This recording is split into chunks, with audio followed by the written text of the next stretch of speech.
रघुवर जैसे ही सुबह सुबह अपने खेत पर पहुंचा, उसकी आंखें फटी की फटी रह गई। उसके मुंह से चीख तो निकली ही, चीख के साथ साथ आंसू भी निकलने लगे। हे भगवान, ये सब क्या हो गया? मेरी सारी की सारी मेहनत मिट्टी में मिल गई। कल जहाँ खेत में लहलहाती फसल थी, वहाँ आज आधी से अधिक फसल टूटी पड़ी थी। उसकी दिन रात की कड़ी मेहनत खेतों में बिखरी पड़ी थी। अब क्या करूंगा मैं, क्या करूंगा? फसलों को देखकर साफ लग रहा था कि उसकी फसलों को जानवर खा गए हैं। मेरी लहलहाती फसलों को जानवरों ने बर्बाद कर दिया, लेकिन मुझे इसका अंदेशा तो था ही। तभी तो मैंने उन दोनों को रात को यहाँ भेजा था। वो दोनों कहीं नजर नहीं आ रहे, कहीं हमेशा की तरह। तभी रघुवर को कोई आवाज सुनाई दी, खर्र खर्र की। पहले तो उसे लगा कि कोई जानवर है। वो थोड़ा डर गया और पास ही पड़े एक पत्थर को उठा लिया। मैं छोड़ूंगा नहीं इन जानवरों को, इन्होंने मेरी मेहनत को बर्बाद किया है। रघुवर संभलकर एक पेड़ की ओट में खड़ा हो गया और जानवरों का इंतजार करने लगा। लेकिन वो आवाज तो आती रही, लेकिन जानवर बाहर नहीं आए। इतनी देर हो गई, वो जानवर तो बाहर आ ही नहीं रहे। मुझे ही उनके पास जाना होगा। रघुवर संभल कर आवाज की दिशा में बढ़ने लगा। जैसे जैसे वो आवाज की दिशा में बढ़ रहा था, खर्र खर्र की आवाज नजदीक आ रही थी। अब वो आवाज के बिल्कुल करीब पहुंच गया था। उसने पत्थर को और भी कस कर पकड़ लिया। वो गुस्से में पत्थर को फेंकने ही वाला था कि तभी अरे ये तो सरजू और बिरजू हैं। देखो तो, ये कितनी मस्ती में यहाँ सोए सोए खर्राटे मार रहे हैं। वहाँ मेरा खेत उजड़ गया, मेरी लहलहाती फसलें बर्बाद हो गईं। लेकिन ये दोनों आलसी देखो कैसे घोड़े बेच कर सो रहे हैं। मेरी ही गलती है। मुझे पता था कि मेरे दोनों के दोनों बेटे एक नंबर के आलसी हैं। फिर भी मैंने इनकी बातों पर विश्वास करके कल रात इन्हें खेतों की रखवाली के लिए भेज दिया। कल रात की ही बात है। देख बेटा, आज मेरी तबीयत थोड़ी नासाज लग रही है, इसलिए मैं तुम लोगों को खेतों पर जाने को बोल रहा हूँ। तुम्हें बहुत ध्यान रखना होगा। फसलें बिल्कुल तैयार हैं, 1-2 दिन में कटाई भी हो जाएगी। ईश्वर की कृपा से इस बार दोगुनी फसल हुई है, इसलिए हमें दोगुना ध्यान रखना होगा। अरे बाबूजी, आप बिल्कुल बेफिक्र रहिए। हम दोनों है ना, हमारे रहते हुए एक भी जानवर खेत में घुस जाए, ये हो ही नहीं सकता। हाँ बाबूजी, अगर कोई घुस गया तो इसी लाठी से उसकी इतनी पिटाई करेंगे कि वो हमारे खेत में तो क्या, किसी के भी खेत में घुसने की हिम्मत नहीं करेंगे। कल रात की बातों को याद कर और अपने दोनों आलसी बेटों को घोड़े बेचकर सोता देखकर रघुवर का पारा 7वें आसमान पर पहुंच गया और उसने अपने बेटों के पास ही रखे डंडे को उठाया और दोनों की पिटाई शुरू कर दी। अरे कौन है, कौन मार रहा है? मैं भूत भूत। अबे आंखें खोलो आलसियों, मैं भूत नहीं तुम्हारा बाप हूँ। सरजू और बिरजू ने अपनी आंखें खोली तो उन्होंने देखा कि उसके पिता हाथ में डंडा लिए गुस्से से उन दोनों की ओर देख रहे हैं। क्या हुआ बाबूजी? सुबह सुबह हमें ऐसे क्यों धो रहे हैं, जैसे धोबी कपड़े धोता है? तुम लोगों ने जो किया है उसके लिए क्या चाहते हो कि मैं तुम्हारी आरती उतारूं? देखो देखो अपने चारों ओर, देखो खेतों की ओर। तुम लोगों के आलस ने क्या कर दिया। उन लोगों ने खेतों की ओर देखा तो उनकी भी आंखें फटी की फटी रह गई। उन्हें समझ आ गया कि इतना बड़ा नुकसान हुआ है तो बाबूजी उन्हें मारेंगे, और इसलिए दोनों भाइयों ने एक दूसरे को आंखों ही आंखों में इशारा किया और भाग बिरजू भाग, नहीं तो बाबूजी ने अभी तो धोबी की तरह धोया है, कुछ देर बाद किसी पहलवान की तरह हमारी हड्डियां तोड़ेंगे। उसके बाद तो दोनों भाइयों के अंदर किसी चीते की आत्मा आ गई और वे वहाँ से भाग खड़े हुए और सीधा अपने घर पहुँचे और माँ सरला के पीछे छिप गए। अरे क्या हो गया, फिर तुम दोनों ने कोई कांड कर दिया क्या? सरजू और बिरजू से रघुवर बहुत परेशान था। उनके आलसी स्वभाव के कारण उसे बहुत नुकसान झेलना पड़ता। वो कोई भी काम नहीं करना चाहते। उन्हें सिर्फ अच्छी अच्छी चीजें खाना और बिस्तर पर टांगे पसार कर सोना पसंद था। वो बचपन से ऐसे ही थे। क्या माँ, आपको गाजर का हलवा बोला था, आपने बनाया ही नहीं? तुम भी ना माँ, बहुत आलसी हो, एक काम नहीं कर सकती। तभी रघुवर उन्हें आवाज देता हुआ घर में प्रवेश करता है। सरजू, बिरजू। क्या हुआ जी, क्यों गला फाड़ रहे हो? अभी अभी तो मेरे दोनों बच्चे स्कूल से थक कर आए हैं, खाना खा रहे हैं ये। स्कूल से थक कर आए हैं? अच्छा, पता है ये दोनों पूरे 2 महीने से स्कूल गए ही नहीं हैं। स्कूल के लिए ये घर से निकलते तो हैं, लेकिन ये तालाब के किनारे जो आम का पेड़ है वहीं पर खाकर सो जाते हैं। क्या? वो तो आज स्कूल के मास्टर जी मिल गए तो सच्चाई का पता लग गया, नहीं तो इन दोनों की असलियत का हमें पता ही नहीं लगता। आज तो मैं इन दोनों को छोड़ने वाला नहीं। बचपन से वे जवान हो गए। जवानी के साथ साथ आलस भी बढ़ता गया। रघुवर को लगा कि उन दोनों की शादी कर देते हैं, क्या पता जिम्मेदारी सिर पर आने से वे सुधर जाए। उन्होंने उनकी शादी कर दी, लेकिन मैं तो तंग आ गया हूँ सरला इन दोनों से। कल दोनों बहुएं भी मुझसे शिकायत कर रही थी कि दोनों के दोनों सारा दिन नई नई चीजें खाने की फरमाइश करते हैं और फिर टांगे पसार कर सो जाते हैं। समय इसी तरह बीत रहा था, लेकिन फिर उनके जीवन में एक ऐसा भी समय आया जब सब कुछ बदल गया। एक सुबह रघुवर उन सभी को छोड़कर हमेशा के लिए ईश्वर के पास चला गया। जब तक वो जिंदा था उन दोनों को कोई दिक्कत नहीं थी, क्योंकि रघुवर सारा काम संभाल लेता था। लेकिन उसके जाने के बाद, बेटा तुम दोनों इस तरह सोए रहोगे तो कैसे चलेगा? सारा काम बचा हुआ है। खेतों की जुताई नहीं करोगे, बुआई नहीं करोगे तो खाओगे क्या? लेकिन वे दोनों अपनी माँ की बातों को एक कान से सुनते और दूसरे से निकाल देते। उनकी पत्नियां भी उन्हें कह कहकर थक जाती, लेकिन उन्हें कोई फर्क नहीं पड़ता था। दोनों की पत्नियां इन दिनों गर्भवती थीं। अब खेतों को जोतना था ही, नहीं तो उनका काम कैसे चलता। बहुओं, ये दोनों तो कुछ करेंगे नहीं, अब मुझे ही करना पड़ेगा। मैं खेत पर जा रही हूँ, खेत की जुताई तो शुरू करूँ। माँ जी, आप अकेले नहीं जाएंगी, हम भी आएंगे आपके साथ। अरे, तुम दोनों गर्भवती हो, अभी तुम्हारा खेतों में काम करना सही नहीं। जुताई का काम बहुत मुश्किल होता है। माँ, खेतों की हम जुताई नहीं कर सकते, बुआई तो कर सकते हैं ना। पर अभी तो उसमें समय लगेगा ना। तुम लोग अभी से वहाँ क्या करोगी? आपके साथ रहेंगी, जुताई सीखेंगी, कल को हम ही तो करना है ये सब। दोनों बहुएं सरला के साथ खेत पर चली गईं। सरला ने उन्हें पेड़ के नीचे आराम करने को कहा और खुद बैलों के साथ खेत की जुताई करने लगी। सरला बहुत बूढ़ी हो गई थी। लगातार खेत में काम करने के कारण उसे चक्कर आ गया और वो गिर पड़ी। दोनों बहुएं भागी भागी वहाँ आई। माँ जी, क्या हुआ आपको? लेकिन सरला फिर कभी नहीं उठी, वो मर गई। उसका अंतिम संस्कार कर दिया गया। दोनों गर्भवती बहुओं ने खुद ही बाकी के खेत की जुताई का फैसला लिया। देखो छोटी, थोड़ा मैं करती हूँ, थोड़ा तुम करो, इस तरह हमारा काम आसान हो जाएगा। दोनों बहुएं काम करने लगी। जुताई के 3 दिन बीत गए। दोनों बहुएं पहले घर का काम करती और फिर खेतों पर चली जाती। एक दिन की बात है, दोपहर के समय दोनों भाइयों की भूख से नींद खुली। रसोई में खाना तो रखा था ही, उन्होंने खा लिया और फिर से सोने की तैयारी करने लगे। तभी एक आदमी जिसका नाम मोहन था, वो भागता भागता वहाँ पहुंचा। अरे सरजू बिरजू, जल्दी चलो, जल्दी अपने खेत चलो, तुम दोनों की पत्नियां खेत में बेहोश पड़ी हैं। वे अपनी पत्नी से बहुत प्यार करते थे। वे दोनों भागते हुए खेत में पहुंचे। उन्होंने देखा कि उनकी गर्भवती पत्नियां बेसुध सी पड़ी हैं। सारे खेत की जुताई हो चुकी है। उन्हें समझ आ गया कि ये सारा काम उनकी पत्नियों ने किया है। उन्हें खुद पर बहुत अफसोस हो रहा था। उन्होंने अपनी पत्नियों पर पानी के छींटे मारे। उन्हें होश तो आ गया था, लेकिन उनके चेहरे बता रहे थे कि वो कितना थकी हुई और परेशान है।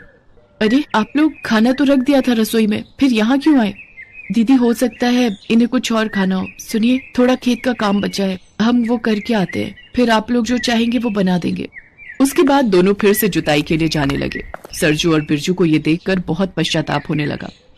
हमें माफ कर दो, हमसे बहुत बड़ी गलती हो गई है। हम दोनों वहाँ बिस्तर तोड़ रहे हैं और तुम दोनों गर्भवती होकर पहले तो घर का काम करती हो, फिर खेत का। अब नहीं करना है तुम लोगों को ये।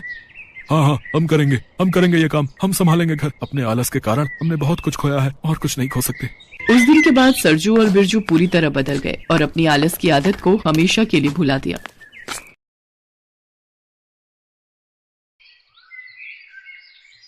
ये कहानी है हेतराम की। हेतराम का जन्म ही इसलिए हुआ था कि वो शराब पी सके। दिन के 24 घंटे वो शराब के नशे में रहता।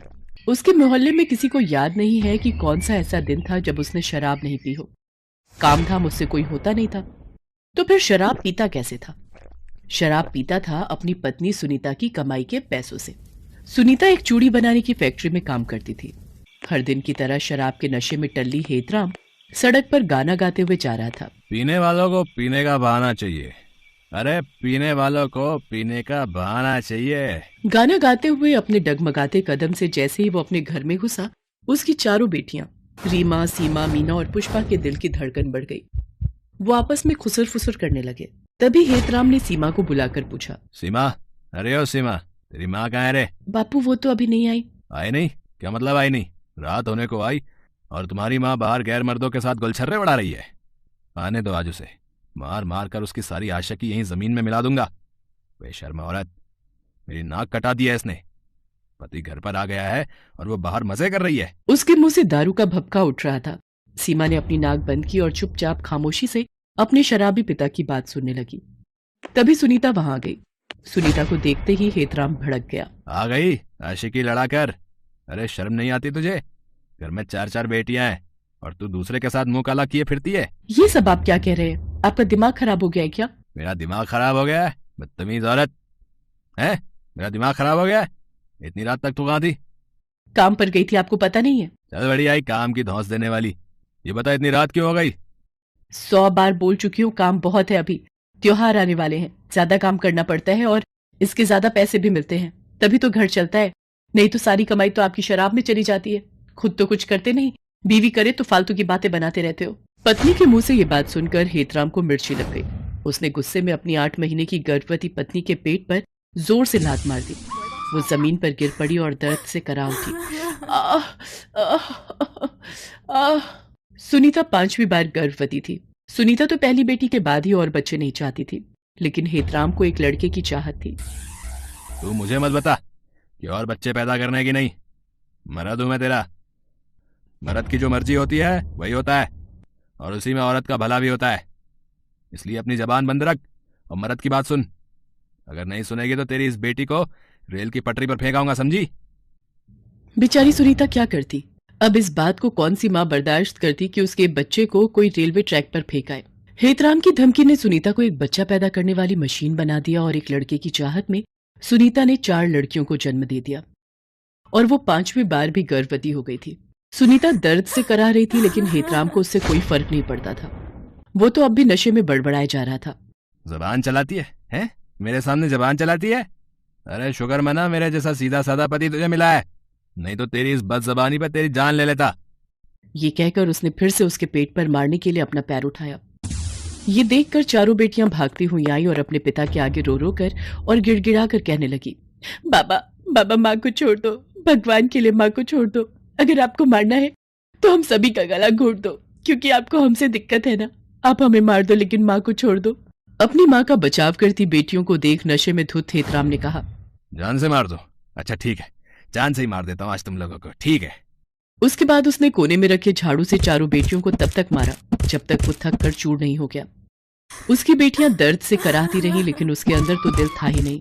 ना जाने कितनी बार उस जालिम ने अपना जोर अपनी पत्नी और बेटियों पर दिखाया था। कुछ दिन और बीते। एक रात सुनीता को प्रसव पीड़ा शुरू हो गई। पेट में बहुत दर्द हो रहा है जी। लगता है मुझे प्रसव पीड़ा शुरू हो गई है। वो कराते हुए अपने पति को उठाती रही, लेकिन वो हूं हां करता रहा, लेकिन उठा नहीं। अब सुनीता से दर्द बर्दाश्त नहीं हो रहा था। वो किसी तरह बाहर आई और अपनी बेटियों को बुलाया और कहा, बेटा बेटा अस्पताल जाना होगा। सारी बेटियां अस्पताल जाने की तैयारी कर रही थी, लेकिन सुनीता से दर्द अब बिल्कुल बर्दाश्त नहीं हो रहा था। उसने अपनी बेटियों से कहा, मैं अस्पताल नहीं जा पाऊंगी बेटा, नहीं जा पाऊंगी। ये कहकर वो अपने कच्चे मकान के कच्चे से फर्श पर लेट गई और कराहने लगी। थोड़ी देर बाद उसने फर्श पर ही एक और बच्ची को जन्म दिया और उसके साथ ही वो हमेशा के लिए इस दर्द भरी दुनिया को छोड़कर चली गई। अभी अभी इस दुनिया में आई जोर जोर से रो रही उसकी मासूम सी बेटी को तो ये पता भी नहीं था कि उसे जन्म देने वाली माँ अब ना तो उसके आंसू देख सकती है और ना ही उसके रोने की आवाज उसके कानों में पड़ सकती है। थोड़ी देर तक तो सुनीता की चारों बेटियों को कुछ समझ नहीं आया, लेकिन फिर जब सुनीता बहुत देर तक बिना हिले डुले पड़ी रही तो, माँ माँ ये क्या हो गया माँ? दीदी माँ मर गई दीदी। सीमा और रीमा भागकर अपने पिता को माँ की मौत के बारे में बताने गए। बापू माँ हिलजुल नहीं रही है, देखो ना क्या हो गया उन्हें। लेकिन उस रात हेतराम भी नहीं उठा, वो भी सो गया सदा के लिए। शराब ने उसे इस बार वो नींद दी जिस नींद के बाद कोई नहीं जागता। एक ही रात में 5 बच्चियां अनाथ हो गईं। नन्ही सी अभी अभी इस दुनिया में आई मुन्नी भूख के मारे रो रही थी, लेकिन घर में कुछ था कहाँ जो उसे मिलता। किसी तरह सीमा पड़ोस से थोड़ा दूध मांग कर ले आई।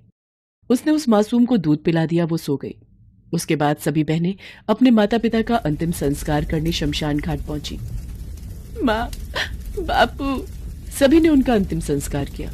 जब वो अंतिम संस्कार कर घर लौट रही थी तो जोरों की बारिश शुरू हो गई। बारिश इतनी भयंकर थी कि ऐसा लगा कि उस बारिश में सब खत्म हो जाएगा, और खत्म हुआ भी। माँ बाप तो उन 5 बच्चियों के चले ही गए थे। उनके घर पर बिजली गिर गई और उनका कच्चा मकान जलकर खाक हो गया। चारों बहनें जब घर पहुंची और अपने घर का यह हाल देखा, भगवान हमें क्यों छोड़ दिया?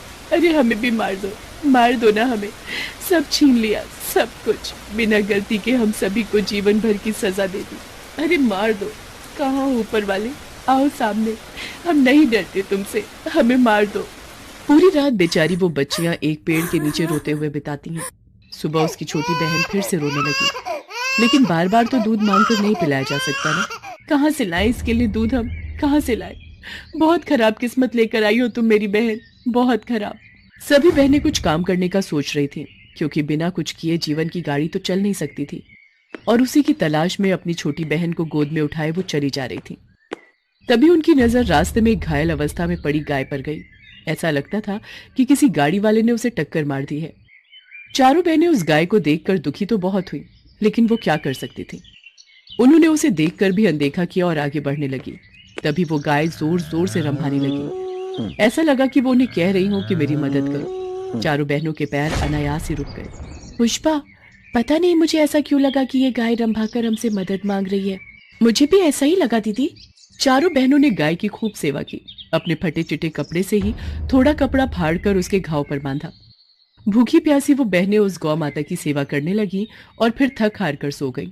और जब उनकी नींद खुली तो उन्होंने देखा कि उनकी सबसे छोटी बहन गाय के बगल में चुपचाप लेटी हुई है और गौ माता उसे अपना दूध पिला रही है।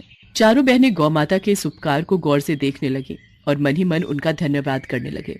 दीदी, गौ माता ने हमारी सारी चिंता ही दूर कर दी। अब मुन्नी को दूध की कोई दिक्कत नहीं होगी। मुन्नी दूध पीकर फिर सो गई। तब गौ माता फिर से जोर जोर से रंभाने लगी, जैसे उन सारी बहनों को शुक्रिया कह रही हो। गौ माता अब चारों बहनों के साथ ही रहने लगी। बहनों ने रोजी रोटी चलाने के लिए गौ माता के दूध से चाय बेचने का व्यापार शुरू किया। गौ माता के दूध से बनी चाय इतनी स्वादिष्ट होती कि इस चाय का स्वाद तो अद्भुत है। मैंने सच में ऐसी चाय आज तक नहीं पी। धीरे धीरे उनकी दुकान खूब चलने लगी। थोड़ा समय और बीता।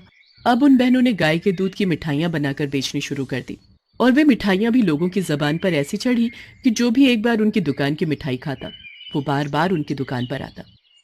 धीरे धीरे कर उन बहनों का संघर्ष कम होता गया और गौ माता की कृपा और अपनी मेहनत से वे कामयाबी की नई नई। हेलो दोस्तों, कैसे हैं आप सब? हमारी कहानियाँ देखने के लिए हमारे चैनल को सब्सक्राइब कीजिए और हाँ, बेल आइकॉन पर क्लिक करना मत भूलिएगा।